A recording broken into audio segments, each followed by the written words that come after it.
This video is about ആ Rameswaram trip. കുറച്ച് നാൾ മുന്നേ ഫാമിലി ആയിട്ട് പോയൊരു ട്രിപ്പായിരുന്നു. അപ്പോൾ ഈ സ്റ്റേ ചെയ്തെടുത്തുനിന്ന് ഈ സ്ട്രീറ്റ്സിലൂടെ നമ്മൾ നമ്മുടെ യാത്ര ആരംഭിച്ചു. അങ്ങനെ ഫസ്റ്റ് ഡെസ്റ്റിനേഷൻ ആയിട്ട് പോയത് രാമനാഥപുരം പാലസ് ആയിരുന്നു. And this is that palace.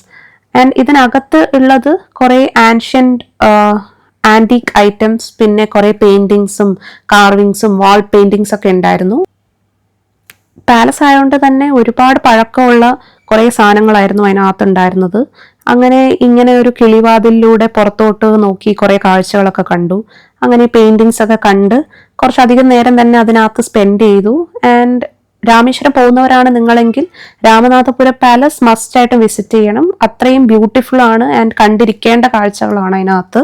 അവിടുന്ന് നമ്മൾ നേരെ നെക്സ്റ്റ് ഡെസ്റ്റിനേഷനിലേക്ക് യാത്രയായി.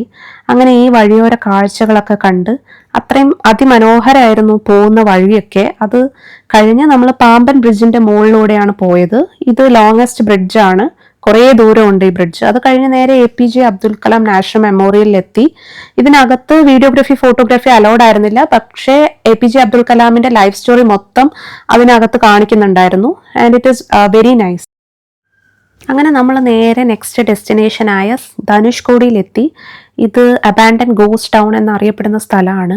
It is the end of Pamban island. അങ്ങനെ ഇന്ത്യൻ ഓഷ്യനും ബേ ഓഫ് ബംഗാളും മീറ്റ് ചെയ്യുന്ന the tip of Pamban island. അതായത് ഇത് കഴിഞ്ഞാൽ പിന്നെ ലാൻഡ് ഇല്ല, റോഡില്ല, അങ്ങനത്തെ സ്ഥലത്താണ് എത്തിയത്. ആൻഡ് ഇതാണ് ലൈറ്റ് ഹൗസ്. ഇവിടെ നിന്നാണ് ധനുഷ്കോടിയുടെ ഫുൾ വ്യൂ കിട്ടുന്നത്. അങ്ങനെ അതിൻ്റെ മുകളിൽ ചെന്ന് വിൻഡോയിലൂടെ കണ്ട കാഴ്ച വാസ് വെരി ബ്യൂട്ടിഫുൾ. അതായത് ഇന്ത്യൻ ഓഷ്യനും ബേ ഓഫ് ബംഗാളും മീറ്റ് ചെയ്യുന്ന പോയിന്റ്, ആ ടിപ്പ് നമുക്ക് കാണാൻ പറ്റുമായിരുന്നു, ലാൻഡ് എൻഡ് ചെയ്യുന്ന സ്ഥലം. It is amazing. ഇത് എല്ലാവരും പോയിട്ട് വിസിറ്റ് ചെയ്യേണ്ട ഒരു സ്ഥലം തന്നെയാണ്. ആൻഡ് അതിലേക്ക് പോകുന്ന റോഡും അത്രയും രസമാണ് ഈ വഴിയിലൂടെ പോകാൻ വേണ്ടിയിട്ട്. അത് കഴിഞ്ഞ് നേരെ രാമേശ്വരം ടെമ്പിളിലെത്തി. അത് ഭയങ്കര ഡിവൈൻ ആയിട്ടുള്ളൊരു സ്ഥലമാണ്. അമ്പലത്തിനകത്ത് വീഡിയോഗ്രാഫി അലൗഡ് ആയിരുന്നില്ല. സോ പ്രാർത്ഥിച്ച് പുറത്തിറങ്ങി കഴിഞ്ഞിട്ടാണ് അമ്പലത്തിൻ്റെ ആ ഒരു ഈവനിങ് വ്യൂ ബ്യൂട്ടിഫുൾ ആണ്, അത്രയും ബ്യൂട്ടിഫുൾ ആണ്. അത് കണ്ട് ആ വ്യൂ ഒക്കെ കണ്ട് അങ്ങനെ നടന്നു, അങ്ങനെ പ്രാർത്ഥിച്ച് ഏറ്റവും ഭംഗിയായിട്ട് തന്നെ ആ ഒരു ട്രിപ്പ് അവസാനിപ്പിച്ചു. And thank you for watching my video. ഇങ്ങനത്തെ വീഡിയോസ് നിങ്ങൾക്ക് ഇഷ്ടമാണെങ്കിൽ ടു സബ്സ്ക്രൈബ് മൈ ചാനൽ.